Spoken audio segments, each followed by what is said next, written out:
Hey everybody, it's Clint McNair with Tmpa Blue Grit Podcast. Back with Tyler Owen. What's co-host. up? What's going on, guys? We've got a guest co-host, Mike Gomez, Field Services Supervisor. How's everybody doing? Mikey, the chef. The chef. I'm never gonna live. No, Never absolutely gonna live not. that down. At my, No, you're not. You're a good cook. What can I say? We've had some heavy episodes in the past, and we've got another one again today. You may have some tissue on standby because I'm probably going to need it as well. It's a story that's kind of been on the national radar and the Texas radar, and emotional subject. And we're talking today about the Uvalde shooting and the terror that was rained down that day on somebody with evil in their heart. And our guest today is Juan Maldonado, who was a sergeant with DPS on that day. How y'all doing, guys?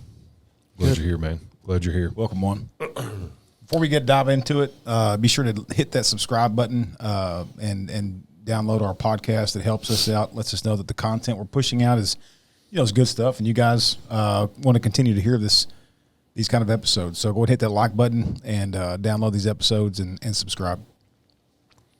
Before we kick off, a little bit about tell us who Juan is. Where were you born, and where'd you grow up? And Sure. I was born down in Harlingen, which is down in the Rio Grande Valley. I lived in Raymondville all my life, born and raised, went to high school there, graduated in 1989, served almost 5 years in the United States Navy. nice. After the Navy, I've always wanted to be in law enforcement. It's always been a dream of mine. Became a law enforcement there in Williston County as a deputy, and then Mike recruited me over to the Raymondville Police Department. So I transferred over to the Raymondville Police Department. Never follow Mike. Never follow Mike. No. I was just a stepping stone, brother. That's all it was. I had a goal. I had a vision. So in 1998, I was accepted to the Texas Department of Public Safety DPS Academy, and that was one of my dreams. So I succeeded, graduated in 1999 from the DPS Academy, and became But a how many state trooper. years you were Willacy County and Raymondville PD? Almost 5 years with both. Nice. So about 5 years on when you went to the academy? Yes, sir.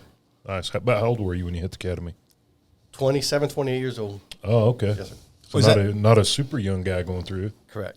Was that were you kind of the middle age or the middle of the road for your academy class, or was it generally, very 22, 23, 24-year-olds? And then what was the age difference in your academy, in your DPS academy? Because I hear stories all the time. Oh, we had different ages. Did you? I mean, we had from young to, we had one guy in the 50s. Oh, wow. Oh, well, no kidding. That's not old.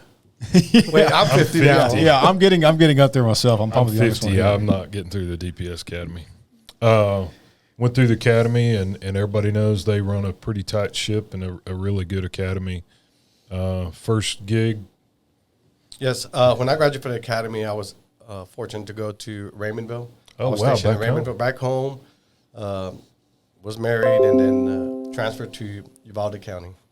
When did you go to Uvalde? Well, actually, I went to Zavala County, then moved over to Uvalde County. So I've been in Uvalde over 20 years. Oh, wow. And that's where you call home, and where all your Yes, sir. Uvalde is home for me. circle and your people, that's your people there. Yes, sir. In your tenure in DPS, tell us a little bit about that. We know everybody starts out as a trooper and running up and down the highway, but you had residual duties, and tell us a little bit about your service there.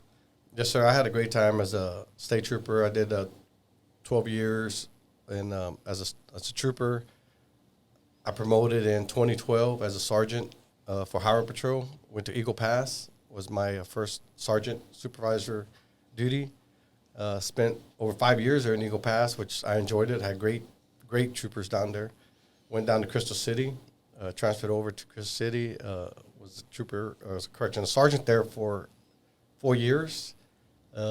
With the Operation Surge going on, they opened up a public information officer slot in our district, so I applied and I got the public information slot, and that was always been a dream of mine to join the liaison where I can distribute information out to educate children, Yeah. and put out the good work that the troopers did. So public information officer role was being a professional representative of the agency, plus the public interaction with media and schools or kids and things Yes, sir. like that. Correct. Okay. And then you were a PIO for a good period, and you were also involved in peer support. Is that right? Well, before several years back, I was a peer support for other agencies for our department, and I got to experience, different tragic events that other officers encountered, and able to walk through there, talk to them with the events, kept it confidential, and so on. And for our listeners, peer support is a member of law enforcement being there with some peer support training to help peers either in their own agency or another agency who have been involved in a crisis or gone through a crisis or been in a shooting or rolled up on an accident with, children seized Yes, or sir. things like that. Yes, Is sir. that right? Yes, sir. Anything that they're having trouble with, we're there to help them and guide them. And as peer support, you always sat on the side of trying to help somebody in crisis, right? Yes, sir. Okay. And that's been DPS has always been kind of involved in that when the peer support program began with DPS, or has it always been kind of there? I don't recall when it first began, but I know when I heard about it, You wanted to be involved. yes, sir, quickly Yeah. volunteered and went to attend some classes. Completely to do peer understand. support. Yes, sir. Yeah.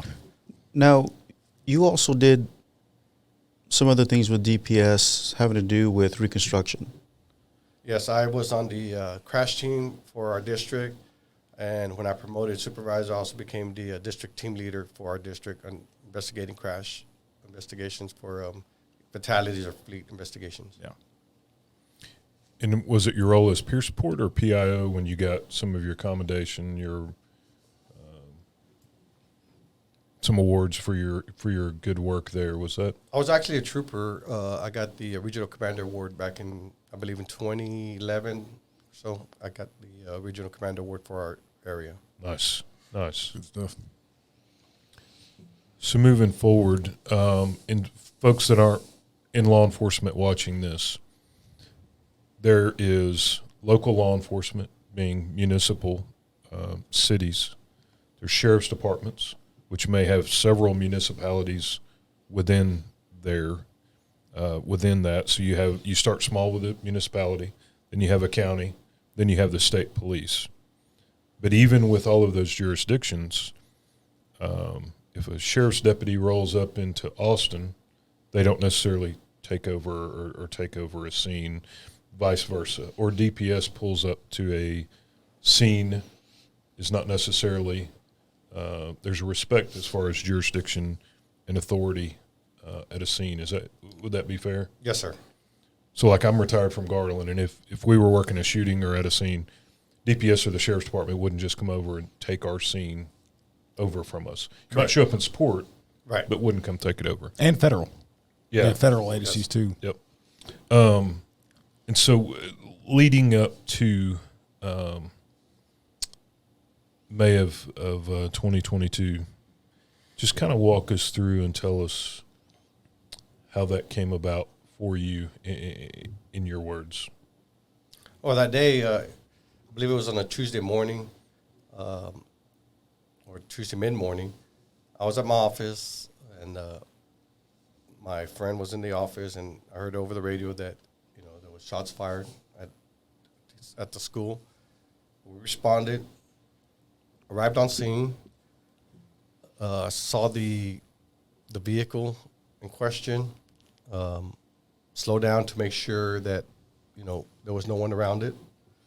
I proceeded to the parking lot, and from there, I radioed, gave the information out, told them that we send all available troopers to the area that we're at, and then I went to retrieve my weapon from the rear of my vehicle. And what was that initial call you got that you heard over the radio? Shots fired. At the school. Yes, sir. And so when you show up, shots fired, your first thought is probably, I need the right equipment. So you go to the rear of your vehicle to try and get the right equipment for, Yes, sir. for Yes, the sir. situation that you may face. Yes, sir. I have my AR-15 in the back and then my tactical vest as well. Okay.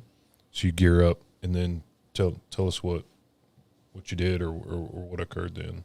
Okay, well, I went back to the vehicle, geared up. Seemed like I was trying to do everything pretty quick. Went back into the vehicle, radioed again, to make sure that communications heard that we needed more assistance. Do you recall what you told them? Do you recall what you may have said? I believe I told them that, shots fired at Robb Elementary, send all available troopers to the location. Okay.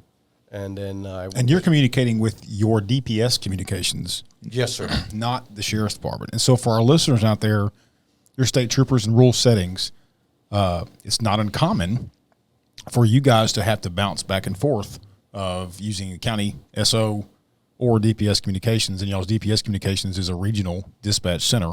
And so when you say going back to the vehicle, you're making sure that DPS communications knows what's going on the ground, and that you need all troopers in your area to report there through your through DPS dispatch. Yes, sir, because they can communicate through a channel for all the troopers to respond Right. from that Okay. channel. Yep. All right. So I proceeded to the west end of Robb Elementary, of the wing in question, and when I got there, I could see bystanders approaching the school, which is safety. I was thinking safety. So as I saw people inside the officers inside the school, in my mind, I said I need to start setting up a perimeter to protect these other people in case something else happens. Because I had no idea where the shooter was exactly, or where the event was occurring at. I just know that there was people in the hallway, so I proceeded to set up a perimeter on the outside.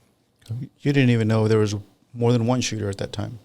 No, I didn't know. I just know that there was shots fired at the Robb Elementary School. And you had indicated at one point that you were aware there was officers already there that had arrived prior to you. Is that right? Yes, sir. I believe so. Yes, sir. Okay. So you went up, kind of had perimeter in mind. I had perimeter, of course, safety for those people that were across the street yelling, because I believe the shooter, later I learned that the shooter was shooting at them as well. I had no idea. After that, as I radioed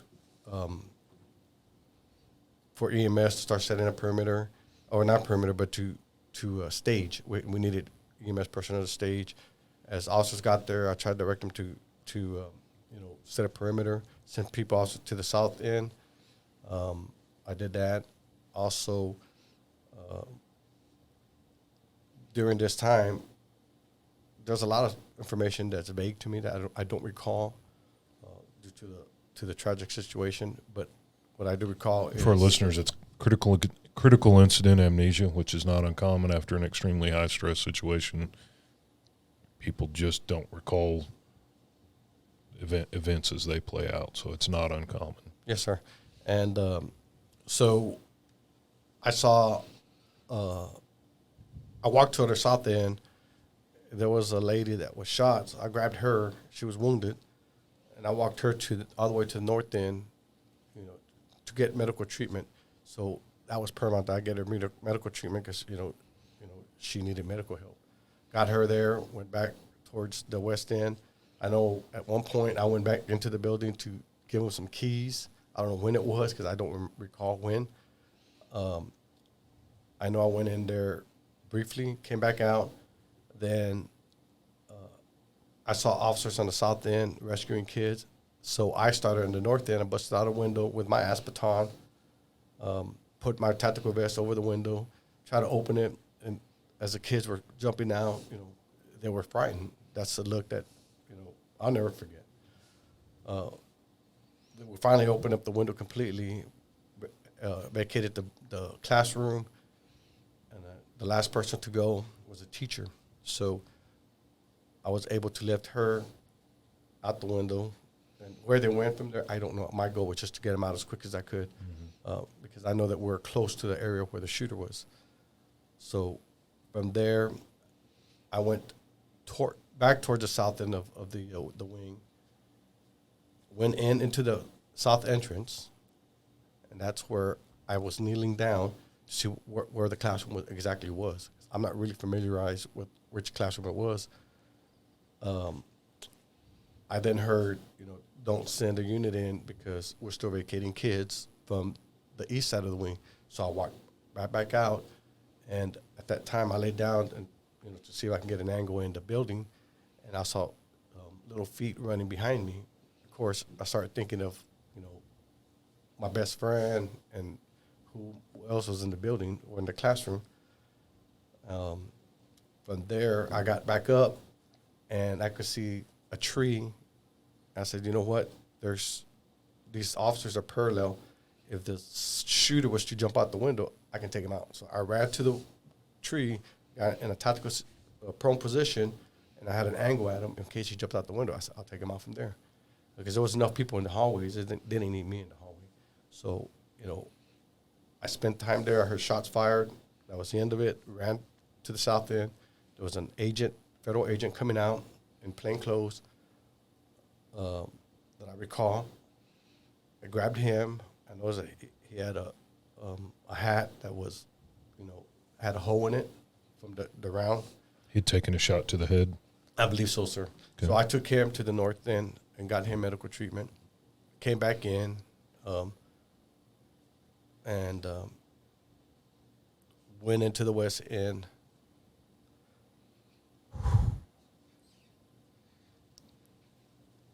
Saw something I never want to see again. Was able to grab my best friend, assist, grabbed her out, provide medical attention to her, and stayed with her to the end, and then, I never returned back. You evacuated her out of the building? Assisted, yes, sir. And you mentioned best friend. This is her and her husband were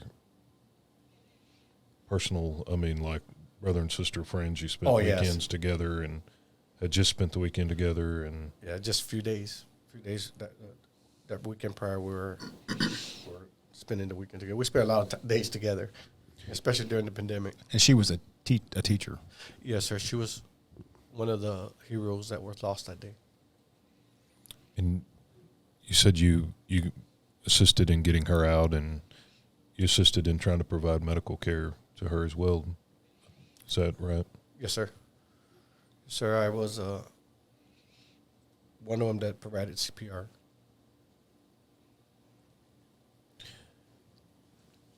To back up a minute, you mentioned that when you looked down the hall, you saw people in the hall. It's been reported that there was 360 or 380 law enforcement personnel out there. 380 people can't get in a hallway or can't clear a building. You wouldn't have 360 people in a stack. And so it takes a queen to run a hive, and then you have worker bees, and you have people doing other things. And it was your role, or was your perception of what you were doing? You said you looked in and saw people or a stack in the hall, and it sounds like you were evacuating kids and trying to save some teachers, and come across one of your best friends in the world injured, try to save her. So it wasn't as if you were just kind of standing around wondering, wow, there's nothing going on. I mean, you were actively trying to be a first responder and extract kids out of the building. And was that your perceived role? Because clearly 380 officers can't get into a building and get in a stack. I mean, you're not going to have a stack of officers 100 yards long. I know that saying that number, I don't recall ever seeing that many officers there. I do recall that I wanted to do as much as I could possibly, to help anyone that I could. I know every officer agency had a different role that they were doing, but as to their content of what they were doing, I have no idea. Yeah, no, but I'm saying, but I don't recall seeing that many officers there that day. Right. But you had mentioned you looked down the hall and saw, yes, sir, saw folks or saw a stack, and you're not going to have 40 people go stand in the hall or stack. And was that your mindset of, well, I'll just keep evacuating and triaging and grabbing the kids that I can out? Or yes, sir. Was that your perception, I guess, or Yes, kind of your yes, sir. mind frame? Yes. I wanted to keep myself busy. Everything was happening so fast for me. I was doing what my mind was telling me to do, and I kept on going. And guessing it probably a stupid question. You've never been through anything like that before. No, sir. Had there been any training? I know that, and Columbine was it was probably the first time that we had really started looking at, active shooter training in that aspect. But as far as the Uvalde area, was there a lot of training at that specific school prior to this incident? For me, no, sir. I can't test if anybody else had actually Right. alert training Right. there in that area or not. I'm not But sure. you and your troops, you were command over how many? I'm not sure how many troopers you were the sergeant over. What did that? 10? Yes, sir. Y'all had never done any training at really probably any area.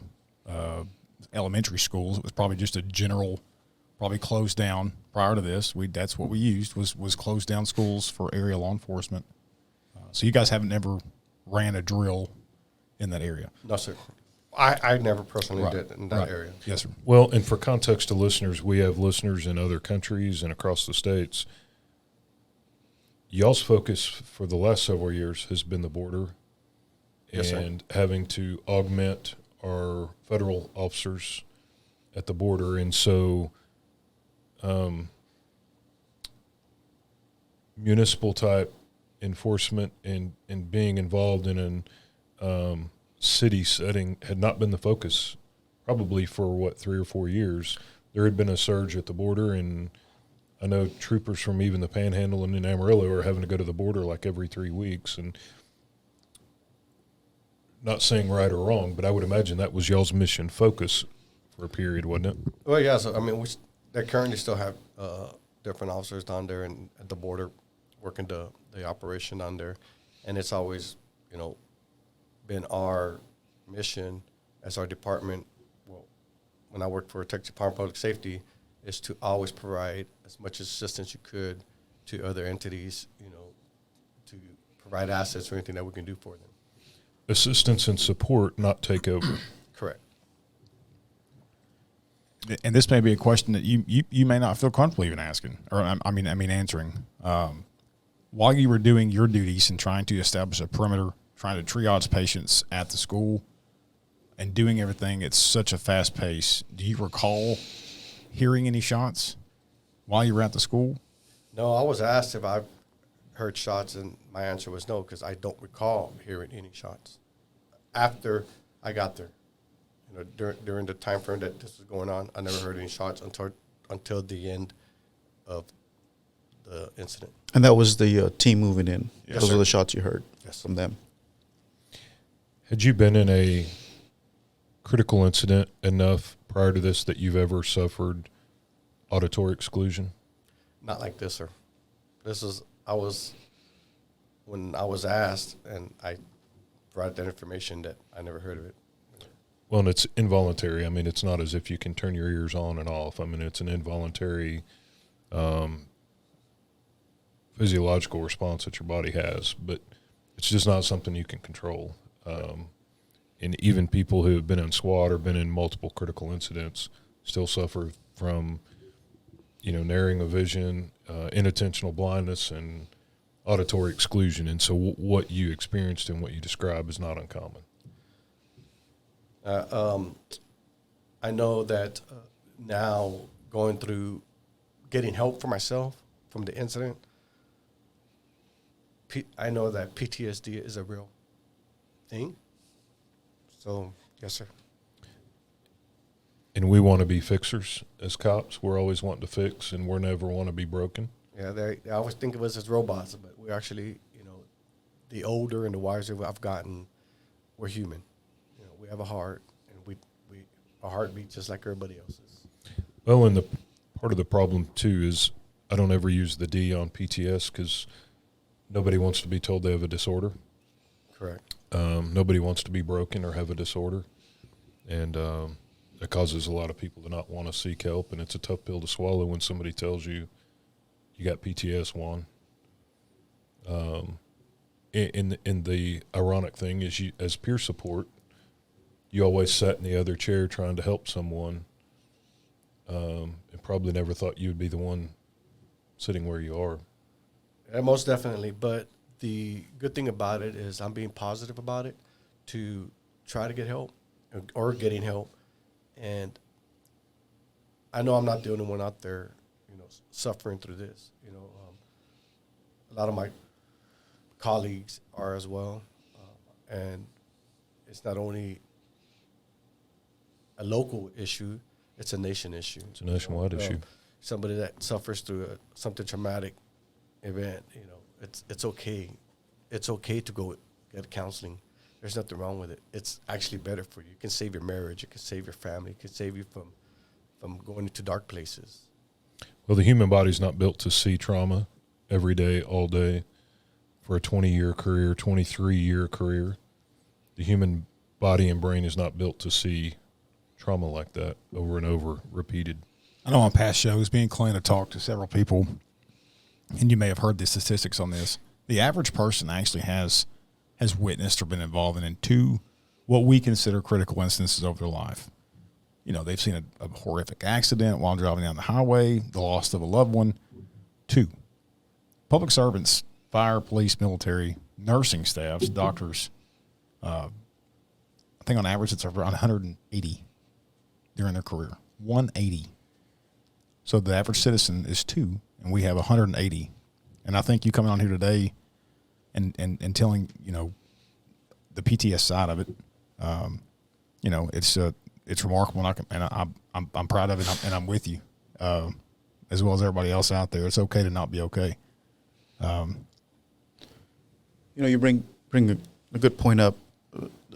In the military, whether you do 2 years, 4 years, or a career there, when you're discharged, you have a medical eval.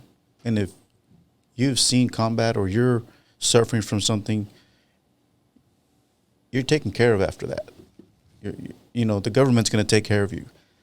How many departments in the state of Texas do you think, after someone who's seen it day in, day out for 20 years, provide that for their retirees? Not a single one that I know of that's going to provide the insurance afterwards to help them after they've seen this through a whole career. Right. So after that day, you had to move towards burying one of your best friends, working through that with her husband, who's your best friend. You described her as like a second mom to your daughter. Yes, sir. So you're working through the incident there from on the job. You're working through it personally. Did you think you would be let go? Did you think you would be where you are today in the aftermath of all of that? Take us to the day they notified you. What happened? They came to your house. How did all that go down? Yeah, I guess. Yeah, how did you find out that this may not go well? Well, it was on, I believe, September 6th, the first day of school for Uvalde. I had seen information that 2 troopers were suspended, and I was like, oh, wow. And about 2 hours later, I was notified that I was suspended. I was shocked because I honestly, to this day feel that I did my best and very best, as well as all the other different officers that were on scene, which they all had different roles. And here I am. That incident happened in May. In July, a policy came out, a directive, an email came out that moving forward, DPS staff, when they arrive on scene, have the authority and shall take the scene over. They shall take command and take whatever action is needed. About 2 months after the incident occurred, ultimately you were let go for a policy that didn't exist at the time. And to this day, in light of the email and the policy, That's not DPS's role to take a scene over. That's not the sheriff's department's role to show up and take someone's scene over. Jurisdictions are still alive today in light of that. And I think it's a horrific tragedy that occurred that day with an immense amount of learning opportunities for law enforcement to take from it. And there was a lot of loss of life, young life. But I think the tragedy was compounded by some events that occurred after that. You've handled it like a king, man. Trying to take care of yourself. Tell us, where does Juan go from here? Well, What would you share? What do you want folks to know about Juan? well, for sure, I know I still have a lot to get back to people, families, communities, kids. And being here today, it's not about me. It's to see and to be able to help someone else, another officer. If I can help another officer by telling my story, in the future, if they suffer from PTSD, something traumatic in their lives, and if it can be any help to him or her, that is the message, that you're not alone. There's help out there for you, and hopefully your department will support you 110%, and get that counseling, get that help. It's confidential. It's not something that's going to hinder your future, because you're trying to help yourself. Yeah. That's a great message. Still a lot to give. And something else I think it's important for the listeners to hear. At that time, in state police have a tendency to get moved around a lot. But how long had you been in Uvalde at that time? Over 20 years. So you weren't just passing through this wasn't people you didn't know, and there was nothing there. Though, that's your people, that's your home, that's your people. Yeah, Uvalde's to this day, Uvalde is a great community. It's of course, that day is something that will never be forgotten. Definitely those heroes will never be forgotten. And I'm talking about those 19 children and those 2 teachers. Those are the heroes.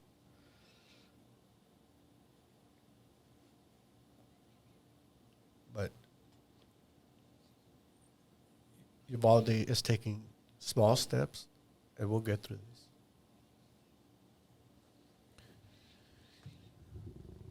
There's been a lot of people looking to find fault, and that's not uncommon in a horrific tragedy, whether it's on a small scale or something as massive as this. Everyone would like answers. Everyone would like fault.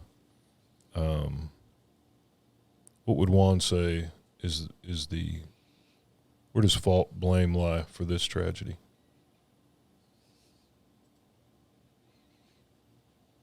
The fault is the person that committed this horrific crime,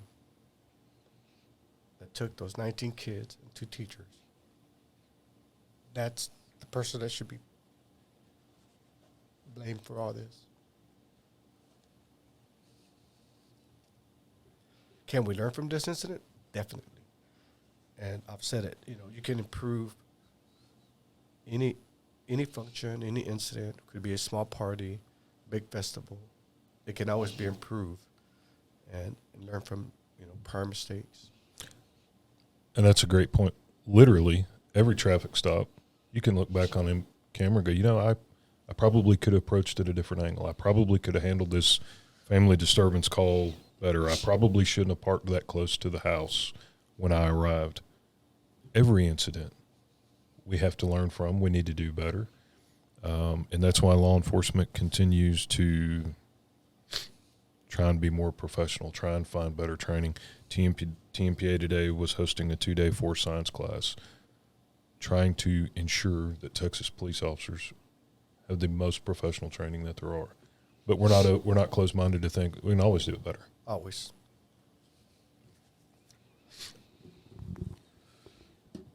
Well, what's the I was told this the other day. You probably didn't envision your exodus with DPS as the way it abruptly was. So what is Juan? What's the next chapter? I don't know. It's hard right now for me. Knowing that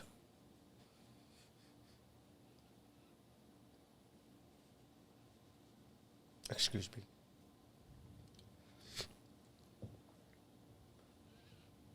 I can tell you that I love my job. No doubt about it. I gave my entire life to it. And I want to change it because, I was told I'm a workaholic by my family, and I was always doing for the department. Now that, that this not longer employed there, I don't know. I'm ready to go back to work, though. I'm ready to find a job. I'm ready to be able to go help others. And that's what I feel that, honestly, in my heart is always helping others. I'm going to come back in a little different deal because we're personal friends. So for me, it's a little different. Outside looking in, knowing everything that you've given, I'll be the first one to say they abandoned you. Did anyone from that department ask about your mental well-being during this time? Anybody call to check on you besides that you were suspended? No, my chain of command didn't. They have no idea that I have PTSD. That's something that stuck out visiting with you is there are people in every career field that go through the motions. They just get it. They're employed. They're not woven into the fabric of the culture there. And that's one thing that everybody that talks about you said, Juan, would bleed tan, I think, if you paper cut him because he lived and breathed DPS. And you're a PIO. You did media for him. I mean, you lived and breathed DPS. And to abruptly, after a 23-year stellar career, it probably compounds that for you. Yes, sir. The department has a lot of great young troopers, women, men, and they'll continue being a great department.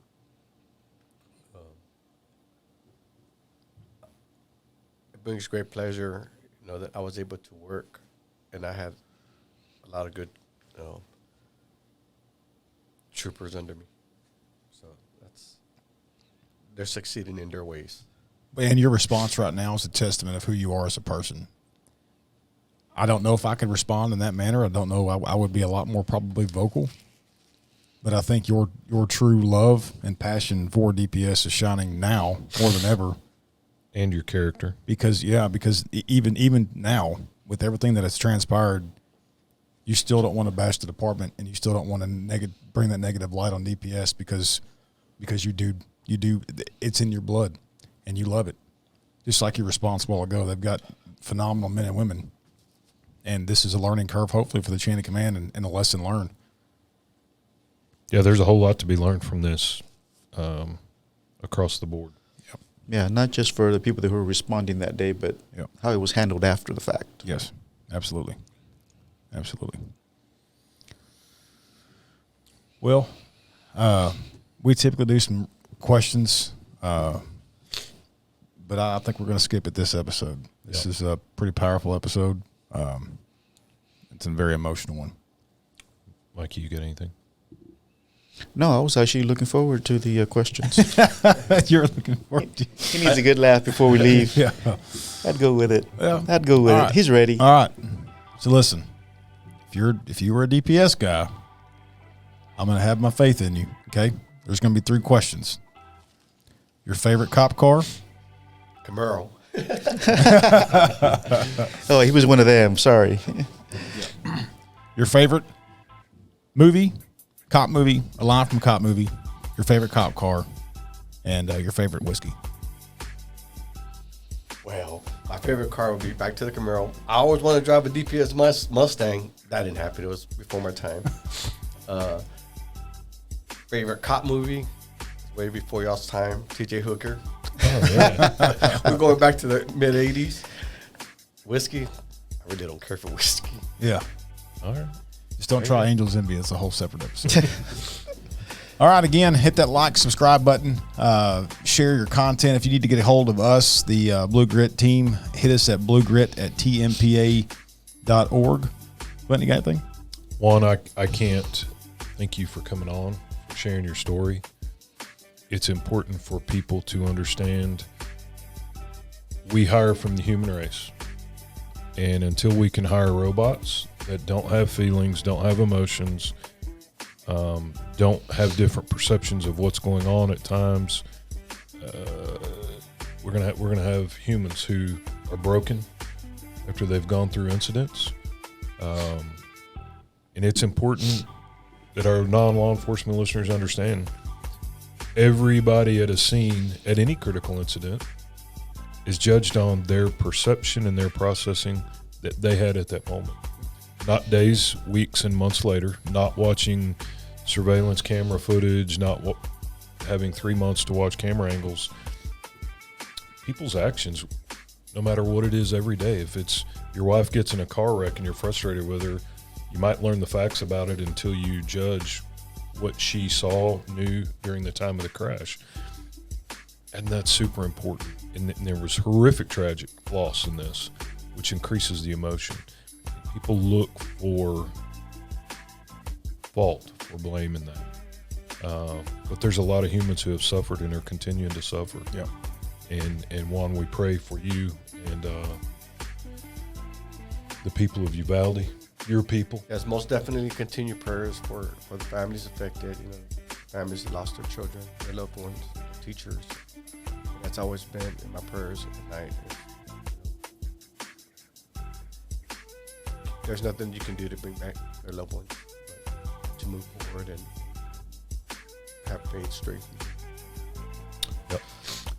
Well, again, I can't thank you enough. Can't thank Mike for setting this up. It's a pretty powerful story. So Thank you for having me. absolutely. Well, that wraps up this episode. Again, like and subscribe buttons. God bless all of you guys. Stay safe. And as always, may God bless Texas.